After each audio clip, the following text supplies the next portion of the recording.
හොඳයි පින්තුනි සිළු දිනාම සාදුනාදයක් පවත්වන්න. ධර්මාසනාරූඪව වැඩ සිටින පූජනීය ස්වාමින් වහන්සේගෙන් අවසරයි. ධර්මාභිලාෂී කාරුණික පින්වතුනි.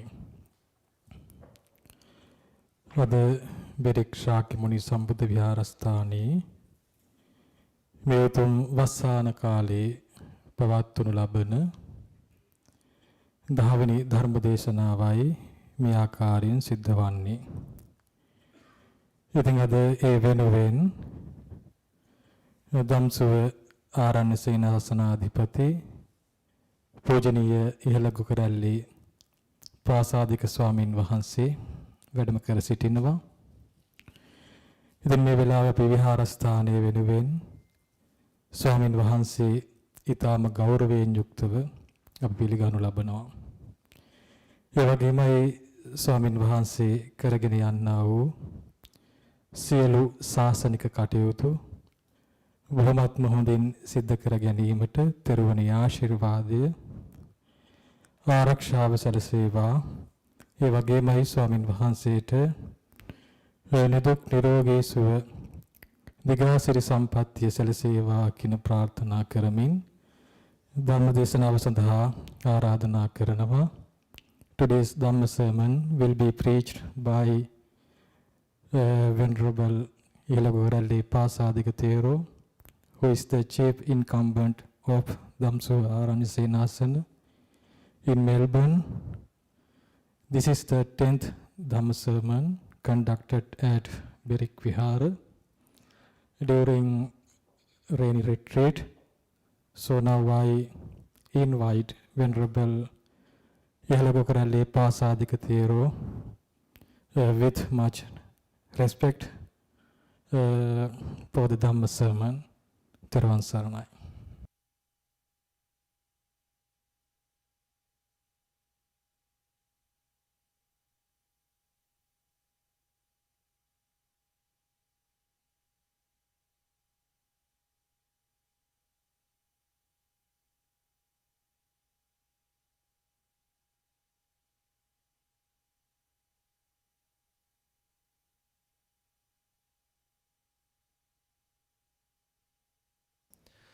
Namo tassa bhagavato arahato samma sambuddhassa.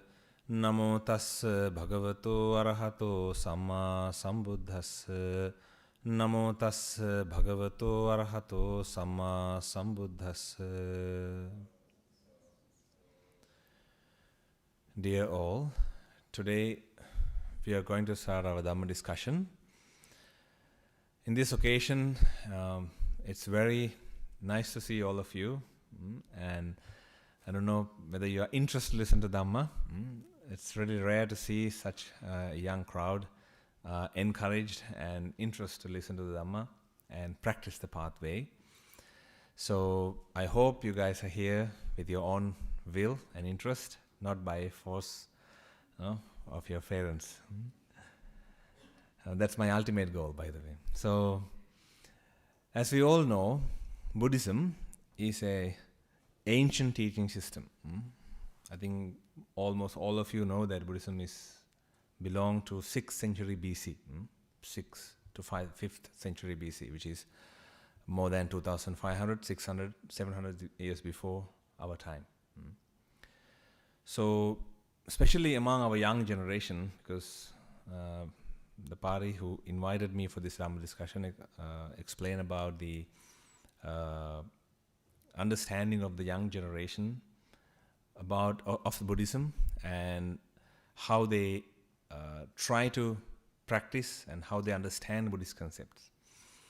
So as I engage with a lot of different Buddhist communities all over the world, I have experienced that mostly youngsters, teenagers, they have a lot of misconceptions about Buddhism. Either because of lack of knowledge or maybe their cultural and social approach or the influence. So I don't know exactly what is the reason, but I have seen that. like if you grow up in a Buddhist background, in a Buddhist environment, then of course you don't need like specific information to prove and each and everything in the Buddhist teaching system. You tend to practice. The faith, the trust, belief is there. But in such environment, like in Australia, especially in most of the countries, we don't have that cultural backing. We don't have that cultural influence and support. So we need more information to clarify, more information to know why we should practice and what are the importance there, what are the values there. So I can't say that it's wrong to have a misjudgment or misconcept about Buddhism, because even though that's a misconcept for me, it's a judgment that you have taken by your own knowledge, by reading or by listening or by associating people who practice pathway. We understand things like that. So I'm going to clarify a few of them today. Hands up those who believe that Buddhism is a teaching system, teach about suffering. Not need to believe, like heard about it. You don't have to be a believer, just hands up those who heard about Buddhism is a teaching system, talk about suffering. None of you? Hands up those who haven't heard about that. So it's neither. You didn't raise the hand for heard about and then never heard about. So I think it's about raising a hand. So I think there's a huge misunderstanding about this, that I think not only kids, not only you, but I think in our society as well, we think that Buddhism is a teaching system, talk about suffering or introduce suffering. Some of them interpret in a way that Lord Buddha is the one who found suffering. So we suffer because of him. Some of them think like that. It's up to that level. So, I don't want to talk about Buddhism. Buddhism is all about suffering. Lord Buddha always say everything is suffering. I don't want to listen to his talks. That's a common thing.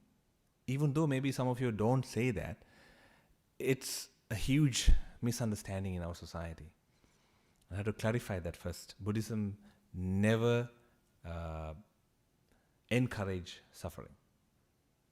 There's no teaching about suffering in Buddhism. No. But there's an explanation. As an example, some teachings are there. They're specific. Specifically those teachings, they don't teach that subject, but you need to explain that. As an example, did Charles Darwin explain about monkeys or talk about theory of evolution? He's not a monkey expert. He's a person who talk about evolution, right? But he used monkeys to explain that. Are the monkeys the only type of living beings who lived or evolved? No. But he used an example. And so we need actually a practical example to show to the people there's something like that. There's a problem there. So Lord Buddha is the one who recognized that and explained it to us that there's a problem in our society. There's a problem in this human life.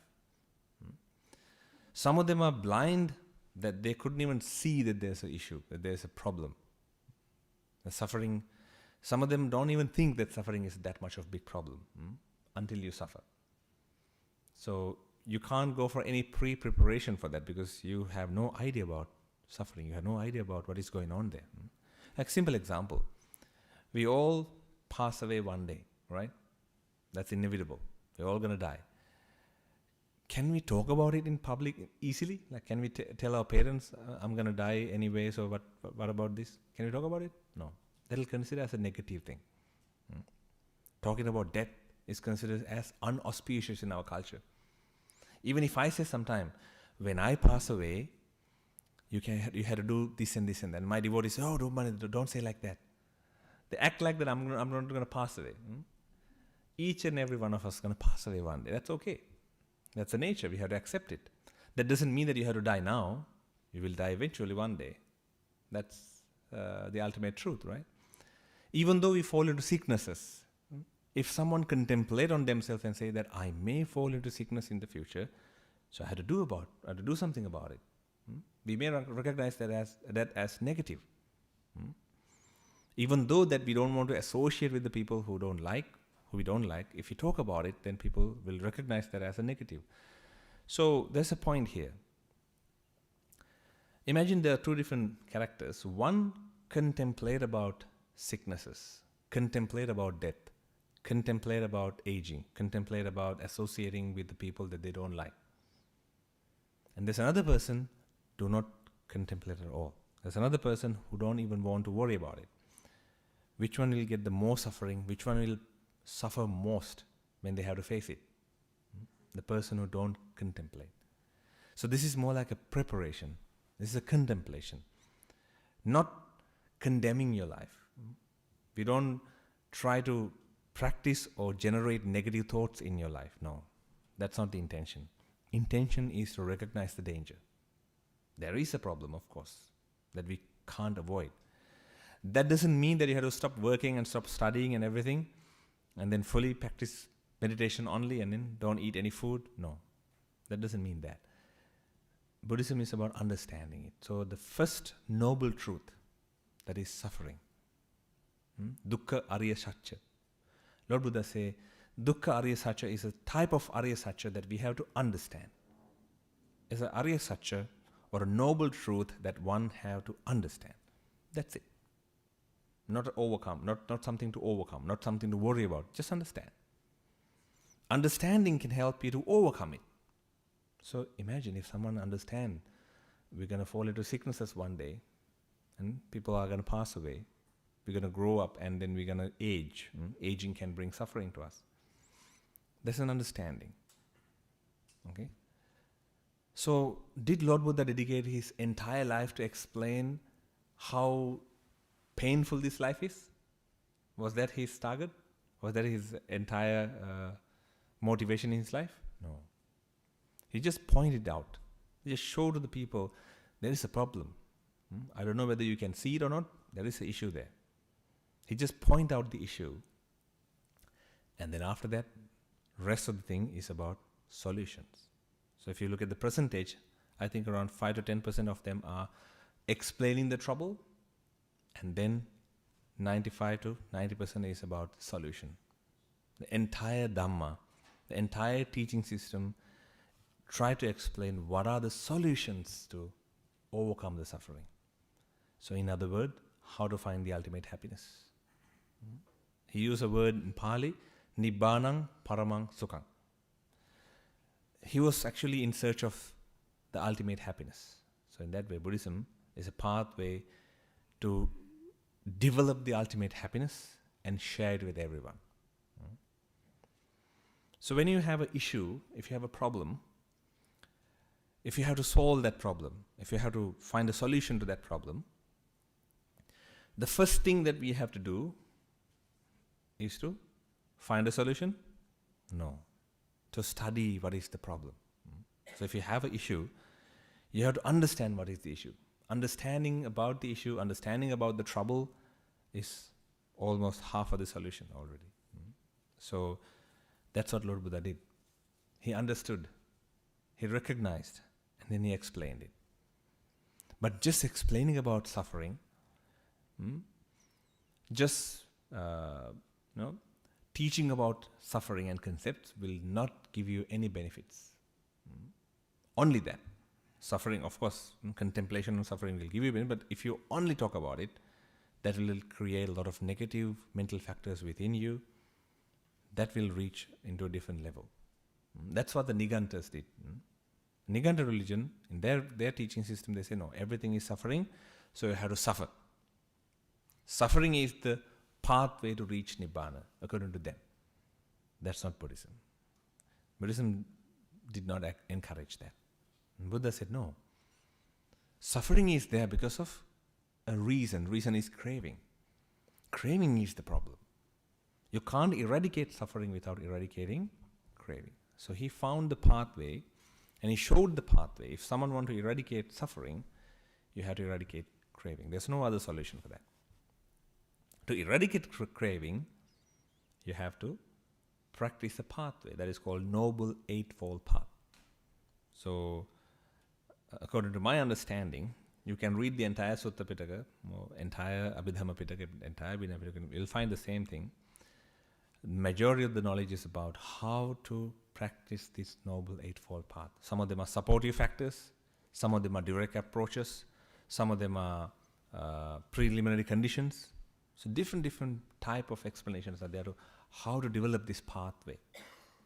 Now, so most of the time I use two words when I explain about Buddhism, either Buddhist teaching system or pathway. I personally don't use the word religion or philosophy. There's a reason. If you know what is the reason, you can ask the question. Then I'll explain you later, because that's not the topic today. So then, when we look at this Buddhist teaching system, this teaching system is unique. That doesn't mean that we have to disrespect all other religions and teaching systems and only say that we are correct and all others are wrong. No. But it is unique. We have to accept it. Buddhism is really unique teaching system. Also, we believe that not everyone can practice. So there's like an eligibility level.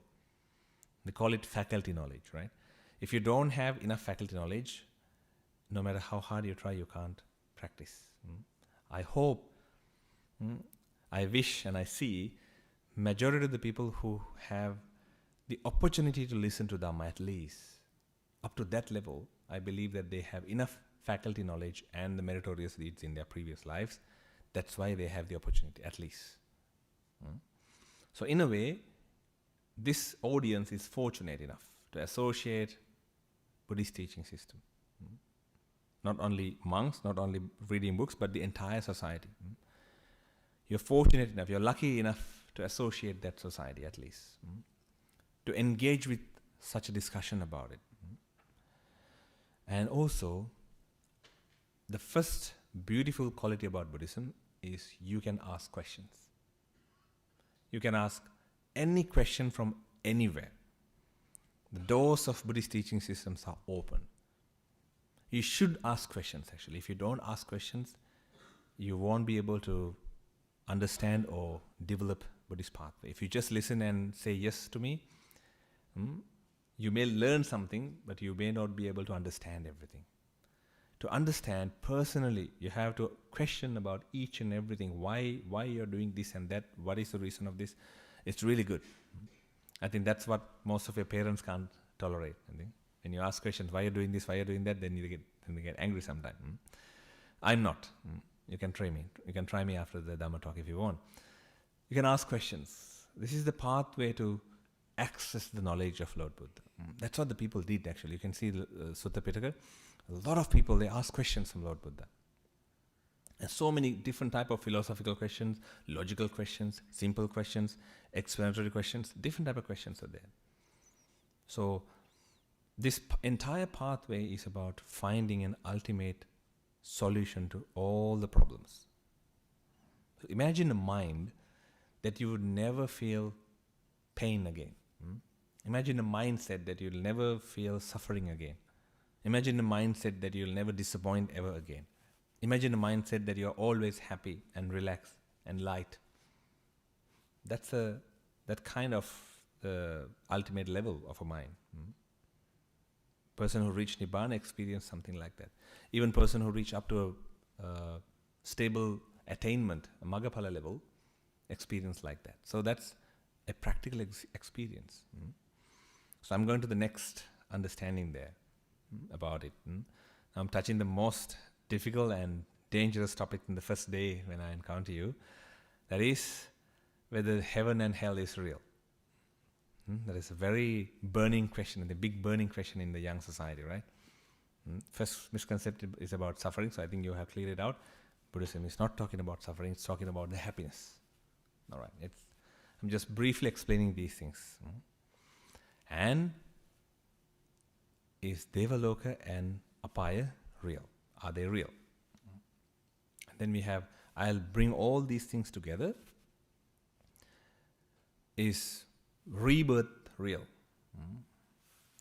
Is karma and vipaka real? These are the things, we use the word in technical term is extrasensory experiences. Even Nibbana is like that. They're extrasensory because you can't experience them or explain them by using your senses, current situation of your senses. So we have these questions. These questions are really important because we always say that Buddhism is an open teaching system. You can ask questions. It's talking about the reality. And then question is there. Okay, Bhante. So explain what is heaven and hell. Where is it? Can you show me that? How to go there? That is a reasonable question. And about karma, you say that karma is there. So what is the karma? The reasonable question. You say rebirth. Okay, show me an example. Show me evidence for rebirth. Reasonable question. Buddhism have a lot of explanations about it.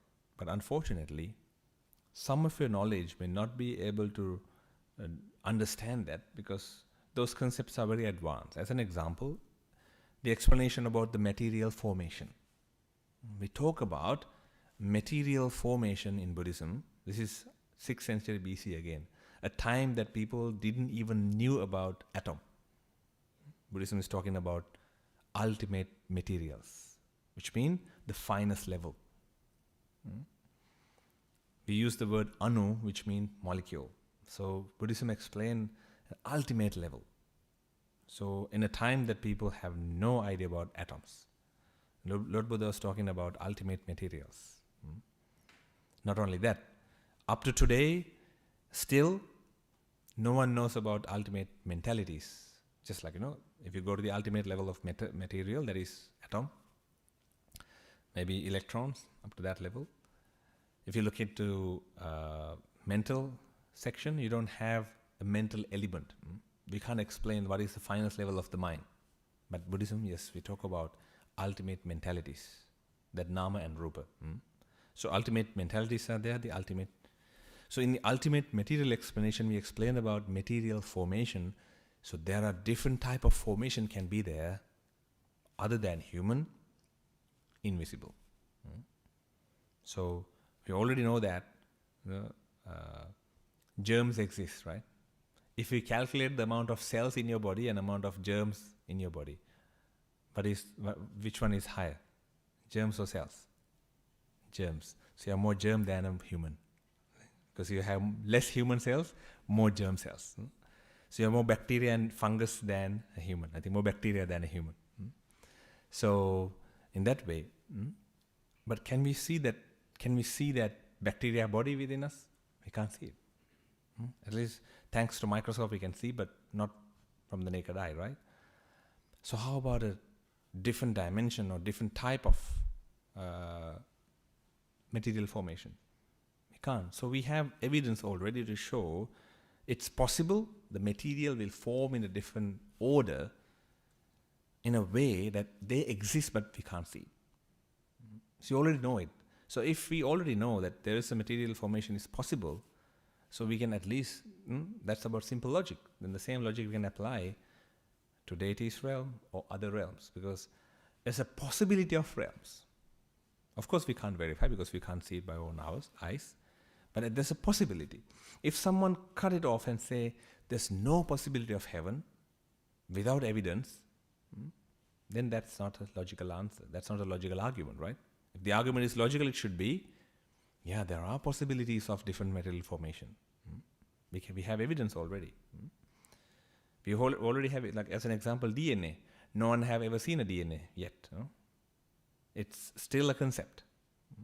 But by using that concept, by using that structure, we do a lot of things. Those things are correct.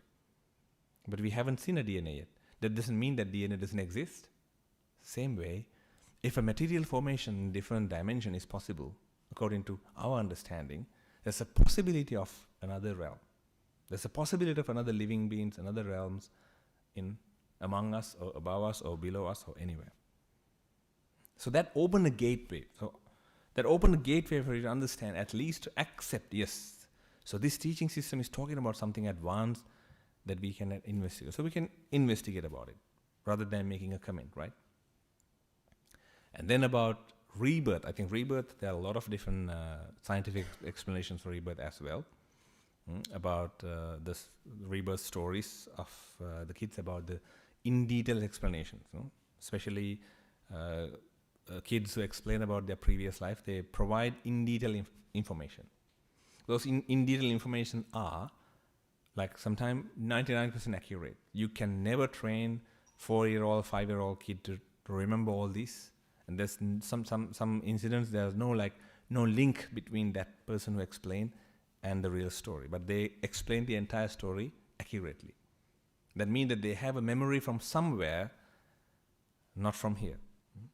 So if memory is from somewhere, they must have been. So we open a gateway to analyze those things. So my argument is, it's better to open your mind rather than going for a conclusion without proper evidences. So at least you have an evidence to open your mind and investigate. It's about being open-minded person.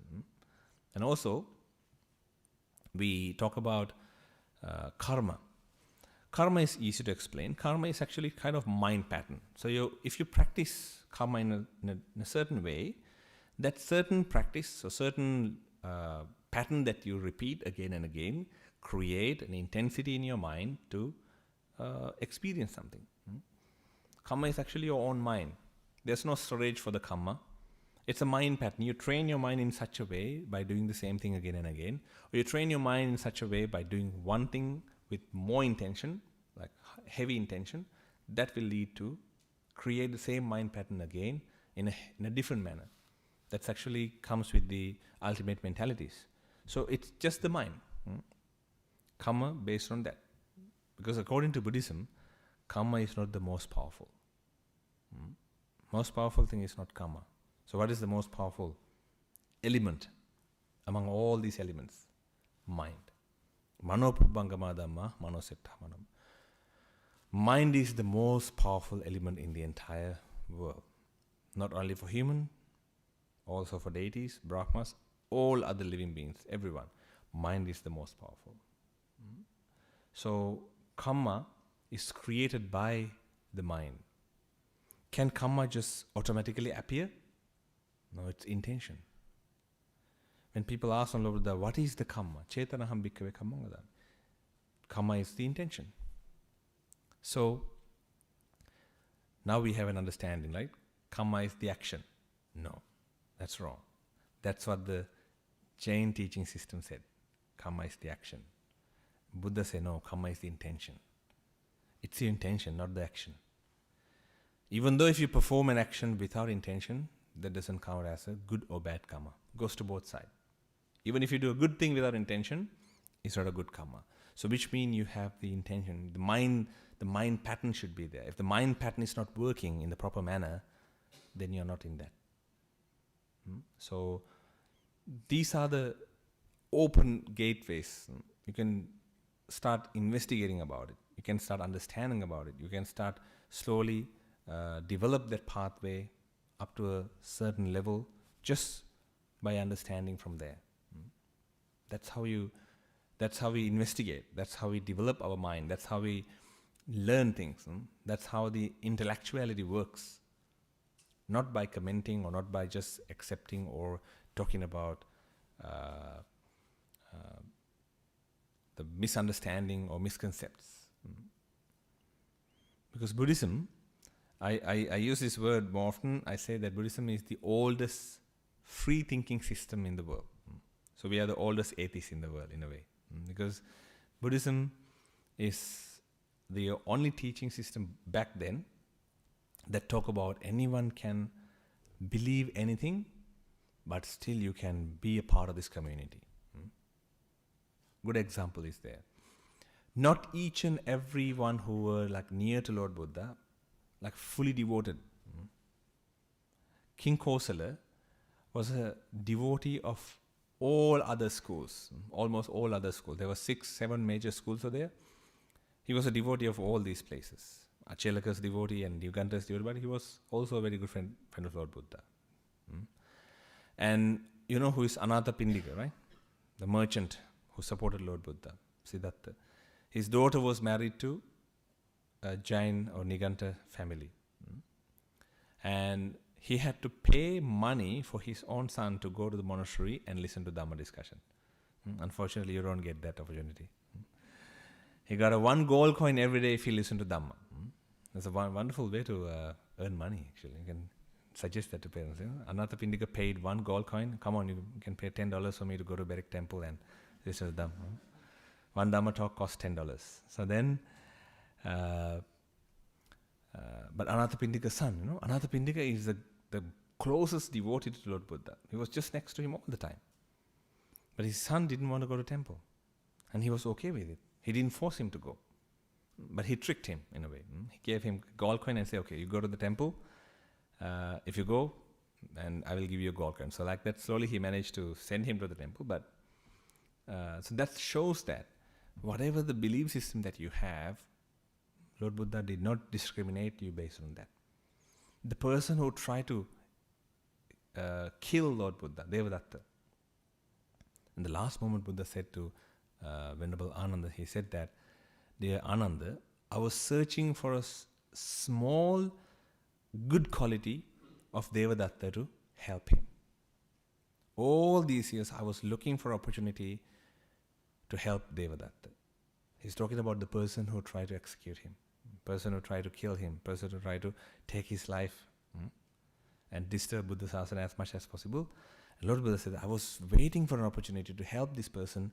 I was waiting for this person to develop at least one good mental factor so I can go there and advise him. So that was amazing. So up to that level of compassion was there. So it's such an open teaching system. So then if it is open, we cannot have prejudice.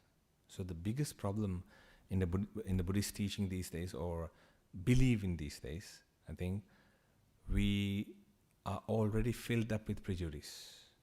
Maybe by society, maybe by, media, not so sure where it's coming from. Maybe from education, maybe from other subjects. We think in a different way, and then we create a lot of prejudice. But you have to think very carefully. This is a teaching system taught by Lord Buddha 2,600 years ago. There can be language barriers. There can be different explanation based on the society. There can be historical information. There can be a lot of different social understandings back then. The efficacy of the practical approach here is totally different. Those days, people did not have the same understanding like us. I'm not saying their understanding is low or high, but different. I'll give you a simple example. These days, most of our subject, we call it intellectual language. Do you know what is the intellectual language of 21st century or 20th century? That is mathematics. It's everywhere. Even in the science, in maths, in computer, everywhere we use the intellectual language of maths. Logical and mathematical system is there for us to understand this. So we think you and me both. I'm not from 6th century BC. I'm also from this century. I'm not that old. So then we all think in the same way. We all have that logical approach. Came with our education. So we all think in a calculative way. So back then in 6th century BC, what was their intellectual language? Philosophy. So they communicate in between different intellectualities by using philosophy. So their approach of explanation will be philosophy. So they will not calculate about the life. If you ask a question about the life these days, we will give an answer. Yes, I had to finish my education, I had to finish my degree, find a job, and then earn some money, buy a house, car, and then marry, have kids. We have like a calculated system, right? Almost all of us are like kind of stereotypes. I'm also like that. I was also like that before, not anymore. So then we calculate this life, and then we frame this life. This is how the life should be, right? And then we are afraid of the social comments. If I don't follow this pathway, people will comment about me. If I don't follow this pathway, I'm unsuccessful. Who create that? Society. Not yourself. If you can see delusion so far, you are very intelligent. There's a huge delusion. The calculation created by the society,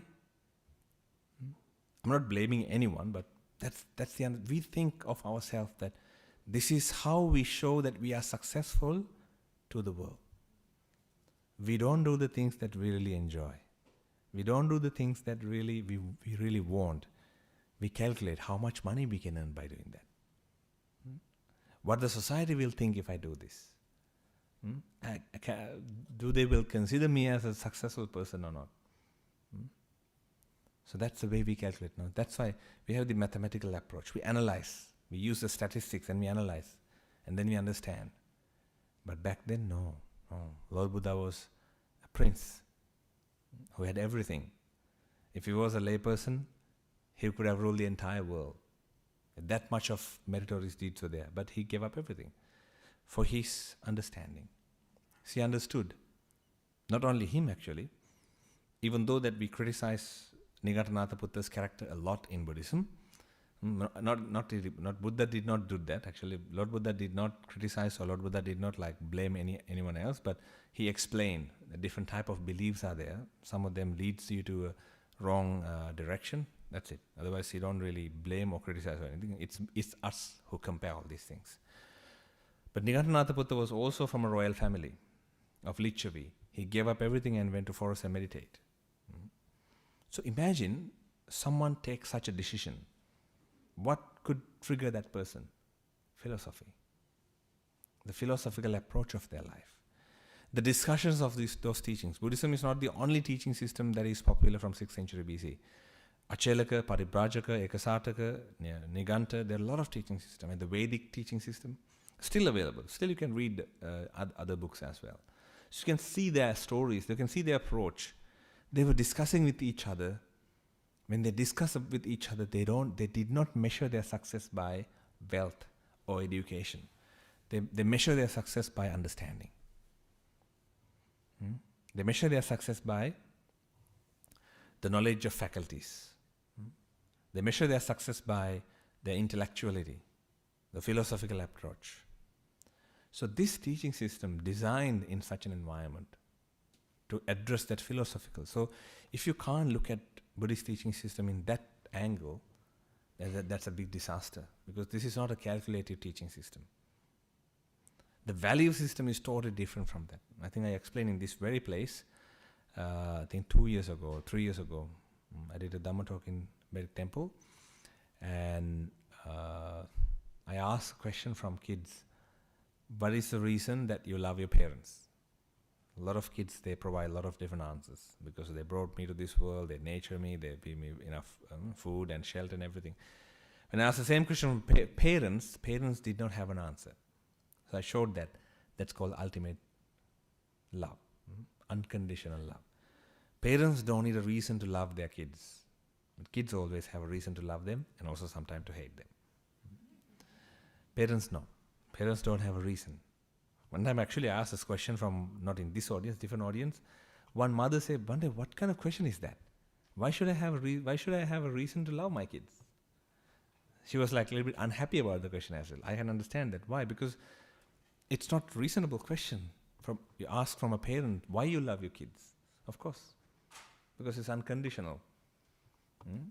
That is universal. So that is philosophical. Can you calculate love of a mother and father towards their kids? No, you can't. But you can calculate the love of their kids towards parents sometimes. They try to cover it up by buying things to their parents. You can't do that. You can't buy off the parents' love. You can't repay that, never. So that's why the teaching system explained about something beyond our thinking pattern.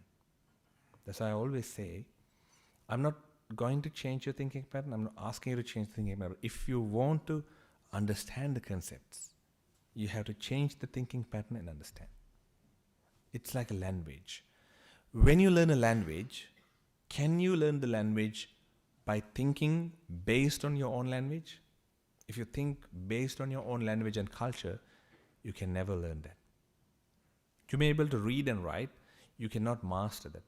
That's why normally in advanced language programs, we send those students to live with the people who speak that language.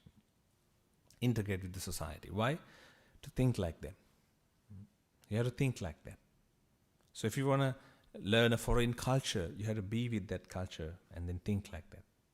So if you want to study, you cannot use the calculative method or calculative intellectual language to understand Buddhism.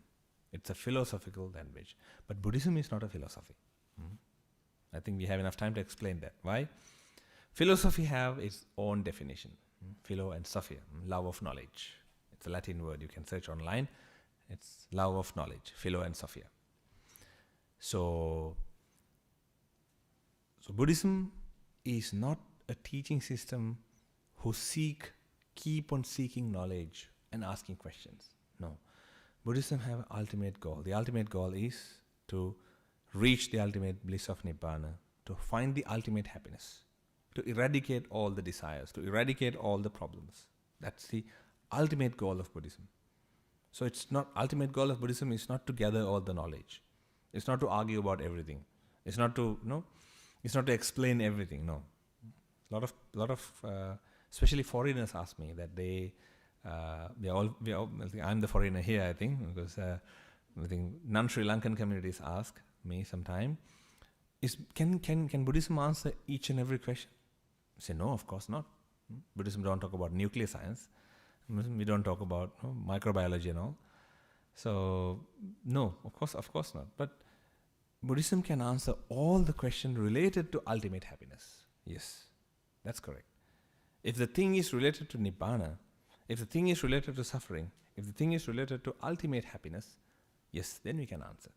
Of course. If the thing is related to the pathway, how to develop your life, how to develop your mind, yeah, then we can. That's the point here. So it's important for us to understand that, there's a limitation to Buddhism.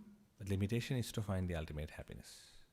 So if someone wants to practice that, yes, knowledge is available, teaching system is available, techniques are available. That's the most important.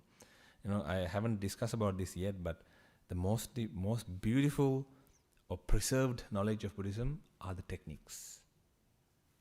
I think most of you haven't heard about most of the techniques. In Sutta Pitaka, if you read, you can see a lot of different techniques, a lot of different patterns to approach human mind in different directions.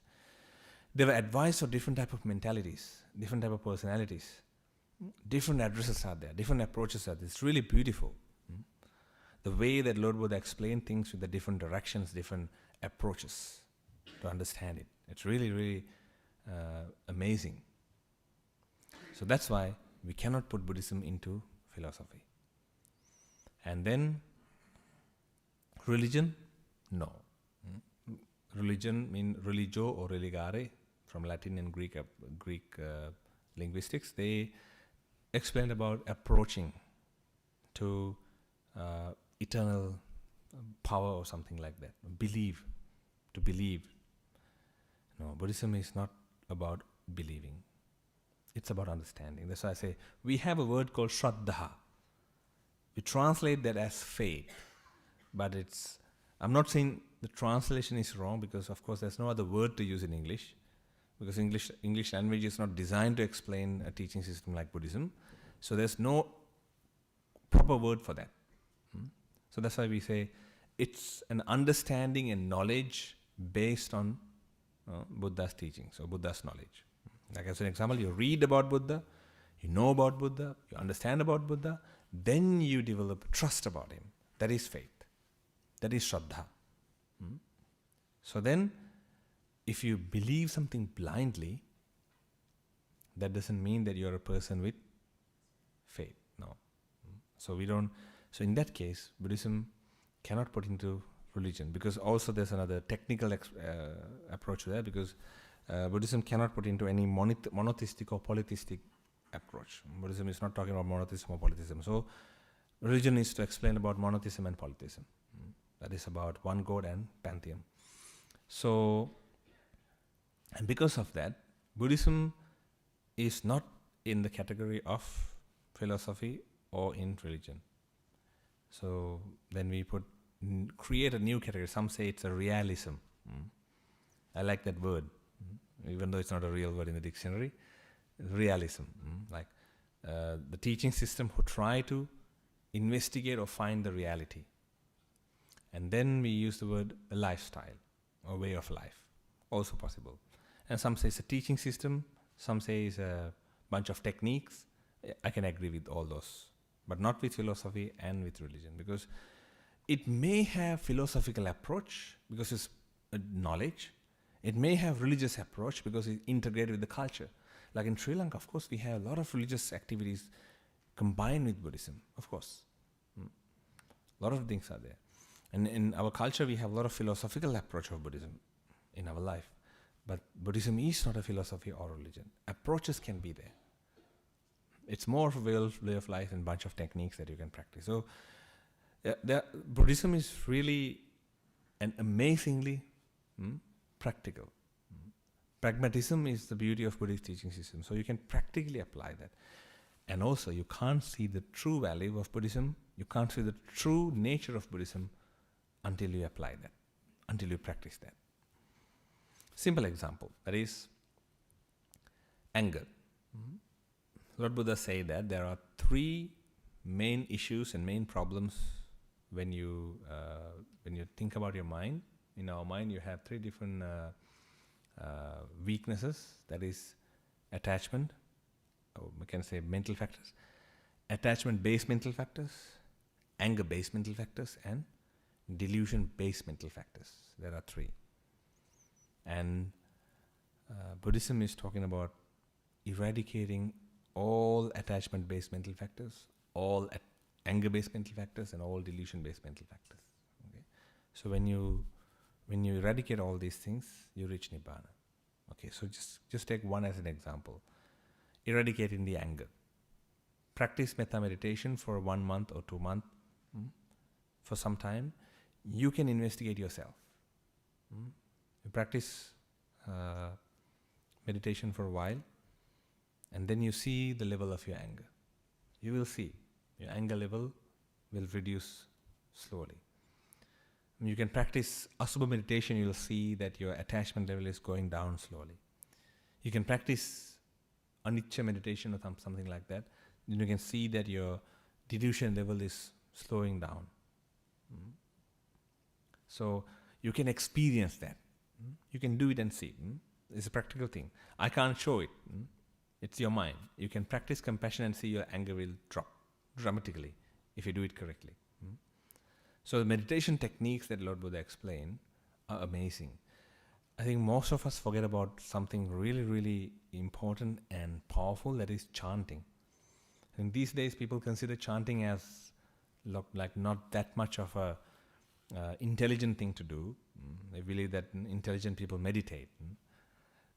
Chanting is also a very good way to achieve tranquility in your mind, to settle down your mind. That's a technique used by Lord Buddha. And he himself mentioned in the Vimuktayatana Sutta that chanting can reach someone all the way up to Nibbana if you do it with proper knowledge and proper techniques. So Buddhist chantings are also part of the practice as well.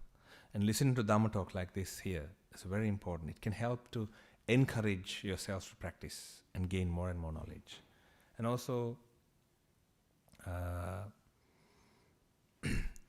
discussing about Dhamma.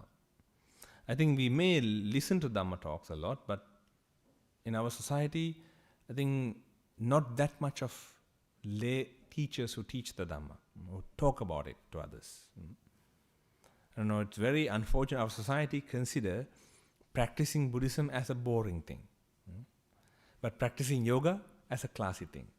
I don't know how they come up with those logics. Practicing rituals, classy. Practicing meditation, crazy. So I don't know how people think in such a way. Like, it's really important. It's a mental exercise that can give you a lot of abilities and powers in a way. Can be very powerful and very stable by practicing meditation, by practicing mindfulness. But unfortunately, we don't look into ourselves, or we look into teaching in such a way. That's unfortunate. So you can understand that, you can explain that, and you can develop that up to a better level. That's the only way that you can find solutions and answers to these questions. I know that if you ask questions about Buddhism, we can give evidence and show you evidence and teach everything technically. But that won't give you total understanding. that will help you to shut you up. Like when you say something against, he can show you all the evidence and you can quiet you. You won't have any other things to say, but you won't go for understanding.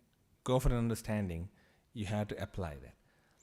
If someone, this is a challenge, if someone practice metta meditation or any type of meditation or any type of Buddhist qualities for certain time, and then if they can say, I practice this particular quality for this long, but nothing happened to me. That's a challenge. If you can say that, that'll be a practical example. About knowledge and books and everything, yeah. Of course, we can keep that apart because that's the logic. But if you practically approach that, it's really advanced. That's what Lord Buddha said. Not everyone can practice. Not everyone is actually have the ability to practice. Not everyone have the strength to practice. I'm not saying that people who don't believe in Lord Buddha are weak. I'm saying that they don't have that strength. They don't have that ability to understand. It's like flexibility in yoga. Sometimes if you don't have enough flexibility, it's difficult to practice yoga, right? Like that.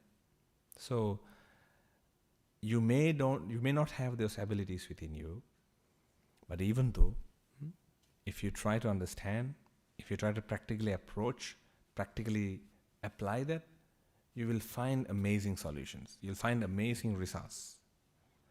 That's what happened to people who followed Lord Buddha. So last misconception about Buddhism, that is, people believe that, we will say that, people who find solutions in Buddhist pathway, they go there because they are unsuccessful.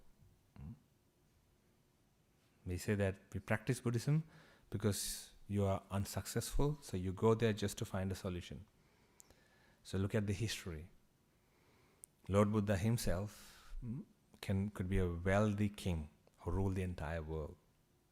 He did not give up the prince life because he was unsuccessful.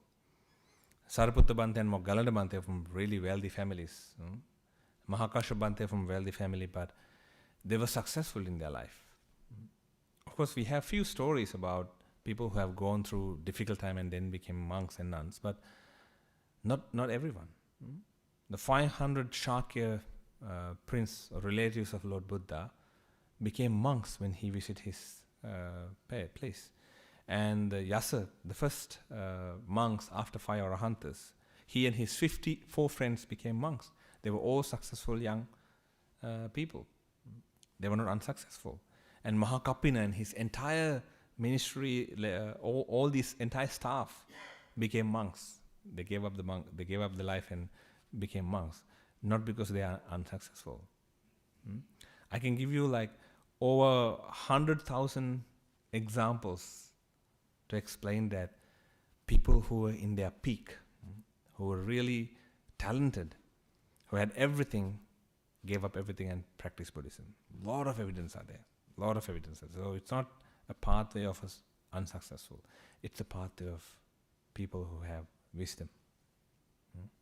So I hope these activities, by the way you listen, by the way you participate, it looks like you are interested in pathway, and it looks like you're not that much forced to come to the program. I think I ignored one or two of you, but then this is a fortunate opportunity. Don't miss this. You won't get this knowledge and this practice all the time in the samsara. Even though if you don't believe in next life, there will be a next life. So then that's a problem. Believe or not, there will be that. So then if that comes, that's a problem. If there's no, that's fine. But if there is, that's a problem. So better to get ready for the problem. Better to get ready for the issue or trouble. If the trouble is not there, then no problem. If the trouble is there, you're already very well equipped for the trouble. You can face it properly. So that's my intention, to teach you and give you that knowledge. All right? So before we share the meritorious deed, I'd like to give you the opportunity to ask questions. So if you have any questions, you can go now, and then we'll share the meritorious deeds of today's discussion.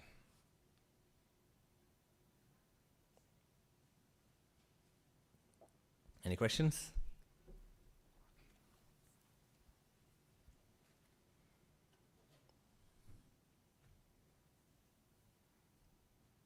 Yeah, yeah. Sorry.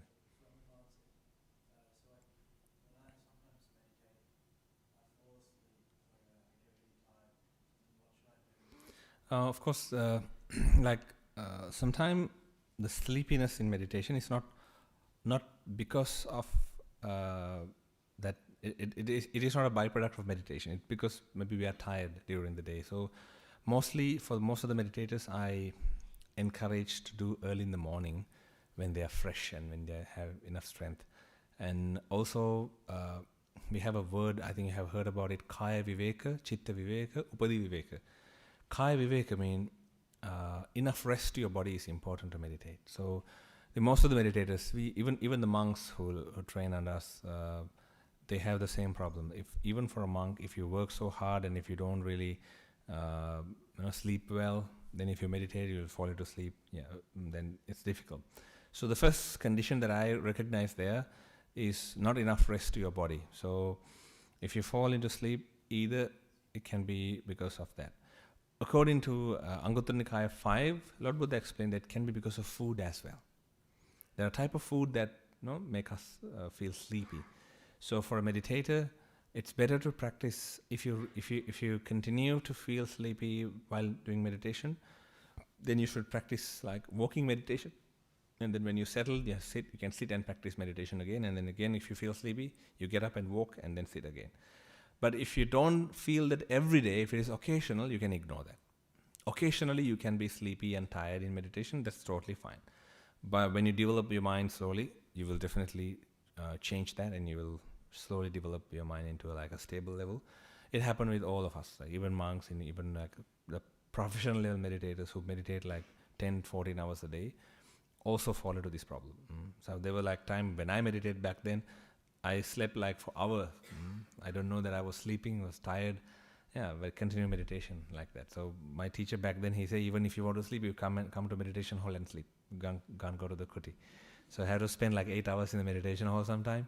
Sometimes I sleep there, but in the sitting posture. So then it's okay, but gradually when you develop meditation, if it is not because of your tiredness, not lack of sleep or food and everything, then definitely it can be because of that ignorance that appear in our mind, can be delusion in our mind. So they slowly disappear from us and we feel energetic, more and more energetic. If it is frequent, then better to go for a walking meditation session for a while and then sit and then again walk. That's something that I practice actually. Back then I also had the sleeping issue in the beginning of my practice as a layperson. So my teacher also gave me the same advice, like find a place where I can walk like around 10-20 meters at least, a small walking path in your house. In the room also you can do that, and then you practice walking meditation and you sit and meditate. I used to meditate on my bed back then, so I sat on the bed and then meditate, and when I feel sleepy, I stand up and walk for a while, and then again I sit and then meditate until I feel sleepy, again I walk. So that technique worked for me very well, and it worked for a lot of meditators as well. So, yeah. So, it's hard sometimes if you sit on the bed not to lie down. So, better use a meditation cushion then. Any other question? Oh, yes? What if you unintentionally did something bad? How would the karma? Yeah, that's a very good question. I explained that intention is the karma. So you can match the dots, like intention is the karma. So if it is unintentional,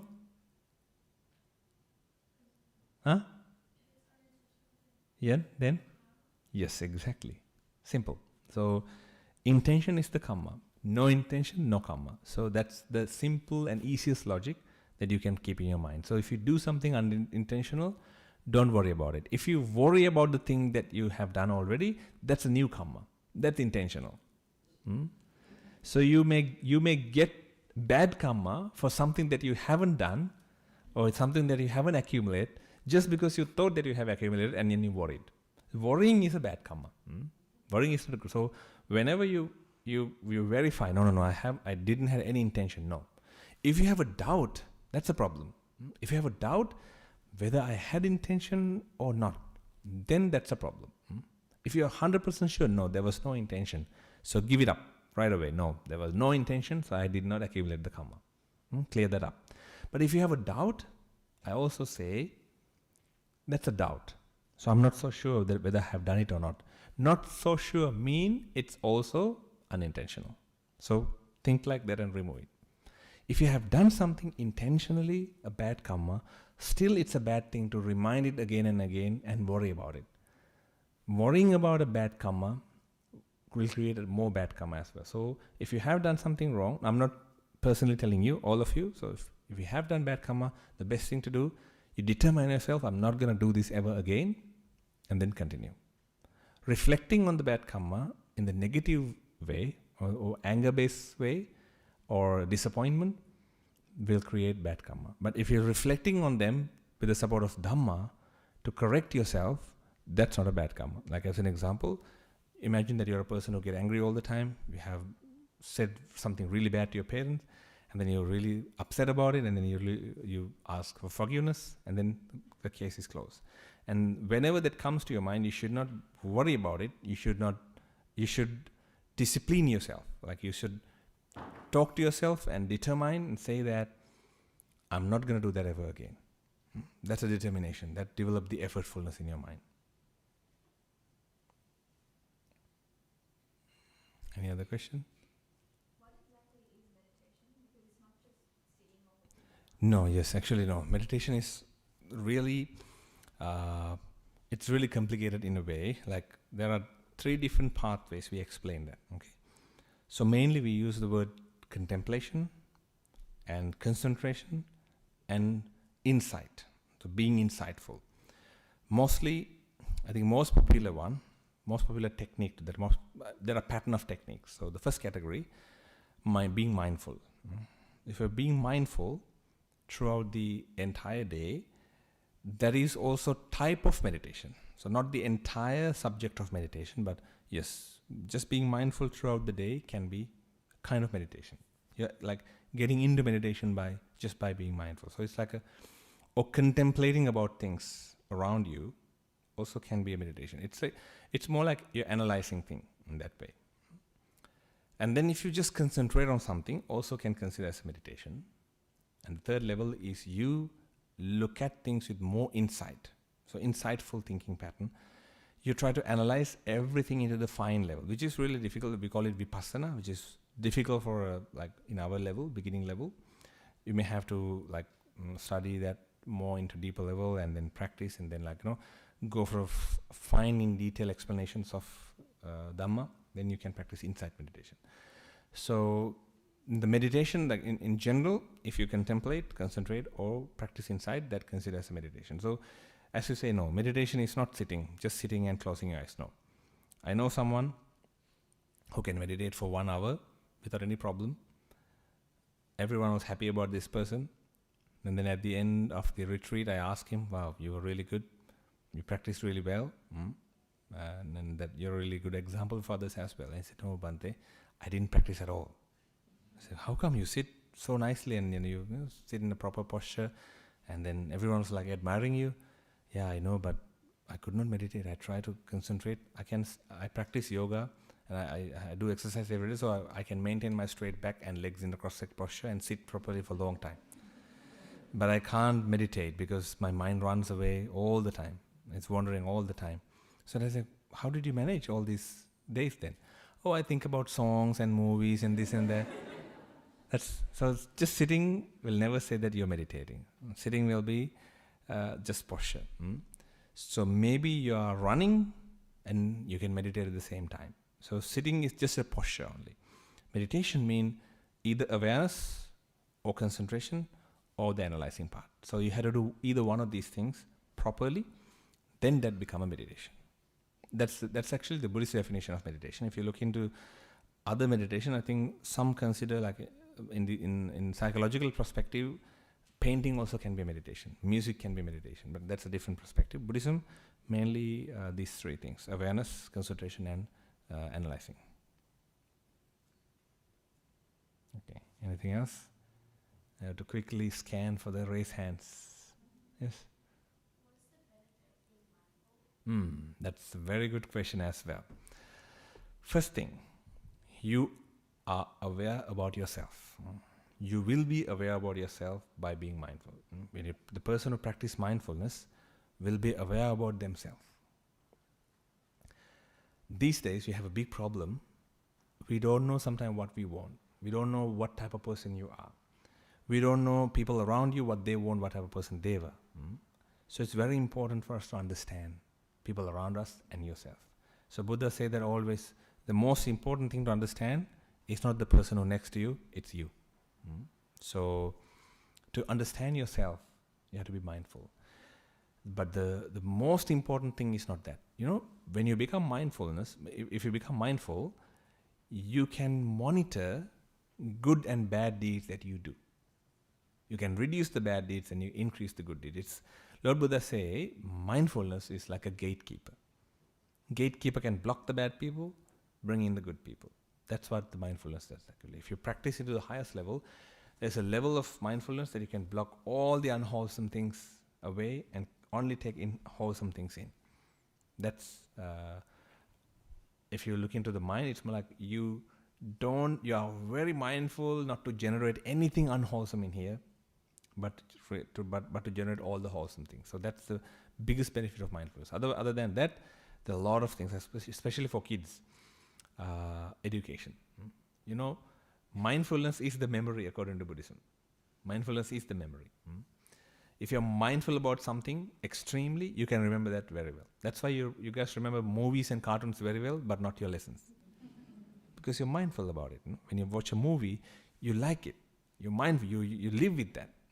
You don't feel that you sit there for 2 hours or 3 hours or something. Right? If the same thing happened to you for a Dhamma talk, no, you can't. Even if I give you a bucket of popcorn and a good chair, you won't listen to Dhamma talk comfortably. No. You will not enjoy that in that manner. But if you watch a cartoon or a movie, you will watch it without any hesitation. Do you remember, if I ask you to explain the movie, you will explain from A to Z, right? Why? You're mindful about it. Your memory is mindfulness. That's why there are two things. One, either you have to repeat something or you have to pay full attention. That's the only way that you can develop the memories. So you have to repeat again and again, or you're being keenly mindful. So you can develop a very good memory capacity by being mindful. I know in Melbourne you have a huge competition for VC examination. So there's a wonderful way to win the VC examination challenge by being mindful, by developing a good memory capacity. That's why most of the monks have amazing memory, because they're mindful most of the time and they concentrate. So then they don't really forget things easily. They can remember more detailed things. So that's a reason that mindfulness. A lot of other benefits. Like these are the key benefits of mindfulness. I think we don't have much time. One last question, maybe. Wait, no, not from there. Okay, I saw you taking your phone out for a question, so let's go for it. No? Well, I have a small question. It's that in this society, according to the Dhamma, what is the cause for the growing levels of unhappiness and suffering? Mm-hmm. Even though we materially we are so developed, but mentally, what is the cause for growing levels of What is the cause of going for? suffering and unhappiness? No, I don't understand the question. Like, what is the cause for going for happiness, or What is the cause of it cause of? in modern society? What is the cause of reaching happiness in the modern society? Cause of unhappiness in modern society. Okay. All right. So it's the same because these things are unconditional. Because if you look in the society today, mainly Lord Buddha explained about like different suffering methods. Like, it's not method, they're different suffering explanations. First is aging. No matter how technology is developed today, no matter how sophisticated things are, still we age. We can't stop that. No matter how developed our world is, still we pass away. We can't stop that. We fall into sicknesses. Past few years are a wonderful example for that. No matter how developed we are, we could not control the pandemic easily. And then, no matter how developed materially we are, still we will will not enjoy the company of people that we don't like. Appiha sampayoga dukkha. No matter how developed we are, we will not let the people that we love let go easily. We will we don't want our parents and people we love to go away from us. So these things will be there no matter how high that we reach in our material level. That's why Lord Buddha said the problem is not about patching it up. Of course, we can patch up the problems up to some level these days than before because of medical science and everything, but that patching up will not give the permanent solution. It just will be a covering up. It'll be like when someone is crying because the person have a wound, you just give that person a very sweet and nice fruit. So he forget about the pain for a while, eat the fruit. But when the fruit is finished, the wound is still there. So the technology and the modern development can help up to some level, but can't eradicate. Even Lord Buddha was looking for solution those days with the technology and the abilities they had to eradicate all the suffering by using Kamasukallika Yoga, which means by using the sensual pleasures. He tried to find solutions. It's not successful. Even though we have all these issues, he says like, when I try to become a monk, he said that, why you want to become a monk to reach Nibbana? You stay as a layperson and do all these things, study well and be a wonderful example to others and be, if I stay as a layperson, I will never enjoy the happiness of meditation that I'm experiencing right now. I will never enjoy the happiness of sharing them with you right now like this. I'll be someone who's working for someone and earning money and maintaining my own family and disappointed about my own problems and stress out and depressed and everything and getting counsel from one of you maybe. So I didn't go to that pathway because I saw the future. No, I wanted this pathway. Because no matter how developed the society is, we are still the same type of human being. Our mind is still the same. All the problems are there. No matter what the society says, doesn't matter. We will individually face our own problems. If you are ready to face them, then don't have to listen to society. Because society or the social ideology is not what motivates Lord Buddha to reach Buddhism, to reach the ultimate level of Nibbana. So in Buddhist teaching system, he explained that. But don't misinterpret that in the wrong direction. That's only applicable for the good direction. You can't say, I don't care what the world say, I'm going to drink alcohol from today. That doesn't apply in that manner because that's not for the destruction, it's for the constructive way. If you think in the constructive way, you can do better than what society says. You can develop yourself into a higher level beyond everything. So that's my point of view about it. I think we have to at least, there's no argument about it, right? We are all of us are in a way suffering and we all are helpless in this manner. I'm not actually a person who have overcome everything and advising you to come to my show. No, we all are still struggling to reach the ultimate level. So in that level, I don't see a big difference between sensual pleasure and searching that and searching the same, like living in the same environment and finding for a problem. It's like you try to wash a cloth in the muddy water. Okay. I'd like to share the merits now, otherwise your parents and you all have to go home and sleep. I'd like to share the meritorious deeds of today's discussion. 17th of September, we have 11 Punyanamodana. I think better say in English. If I translate this and say it'll take a long time. හොඳයි අද දවසේ ධර්මදේශනාවේ දායකත්වයේ දරන්නේ සිසිල්ද සිල්වා මහතා සහ පුෂ්පිකා සොමතිරත්න මහත්මිය. එයා බලාපොරොත්තු වෙනවා දැනට අසනීප තත්ත්වයෙන් පසු වෙන පුෂ්පිකා මහත්මියගේ දයාබර මෑණියන් වන චාර්ලස් සොමතිරත්න මහත්මියට කායික මානසික නිරෝගී සුවය ප්‍රාර්ථනා කිරීමටත් සුජීවත්ව වාසය කරන සිසිල් මහතාගේ මෑණියන්ට ආශිර්වාද ප්‍රාර්ථනා කරන්නටත් පරලෝකසපත් පුෂ්පිකා මහත්මියගේ දයාබර පියාණන් වන සිසිල් මහතාගේ දයාබර පියාණන් ඒ වගේම සහෝදර දෙපළ ඇතුළු නමගින් මේ පරිලෝකීය අවශ්‍යලු ඥාතීන්ට පින් අනුමෝදන් කරනවා.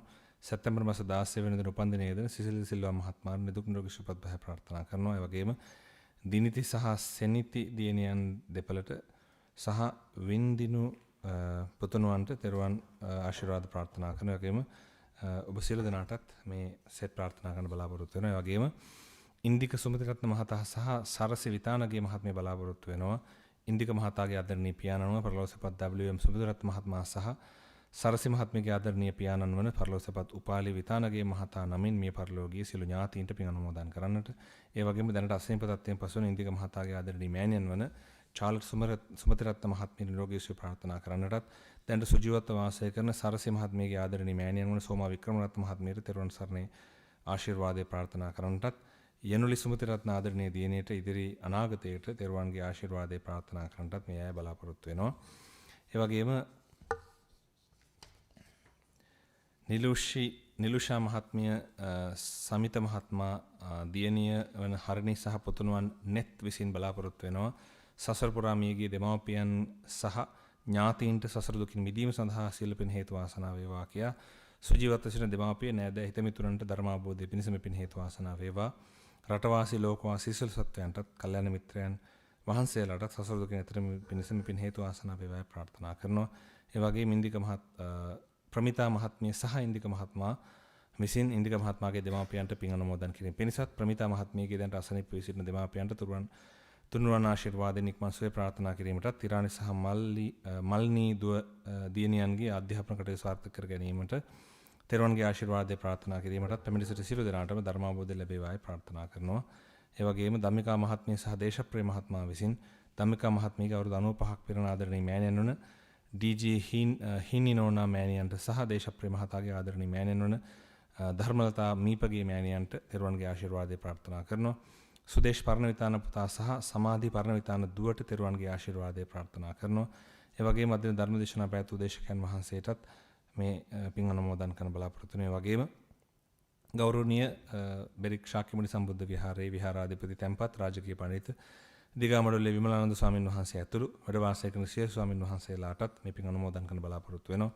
ඒ වගේම ලක්මාලි මහත්මිය බලාපොරොත්තු වෙන ලක්මාලි මහත්මියගේ පියාණන් වන නැසීගියේ ආර්.ඩී. සිරිසේන මහත්මයාට සහ මෑණියන් වන ලීලාවතී මහත්මියට පින් අනුමෝදන් කරන්නට දීපානන්ද මහත්මයාගේ පියාණන් වන පබ්ලිස් මහත්මයාට පින් අනුමෝදන් කරන්නට සහ ලක්මාලි මහත්මිය ඇතුළු පවුලේ සැමට තෙරුවන්ගේ ආශිර්වාදය ප්‍රාර්ථනා කරන්නටත් මෙම අය බලාපොරොත්තු වෙනවා.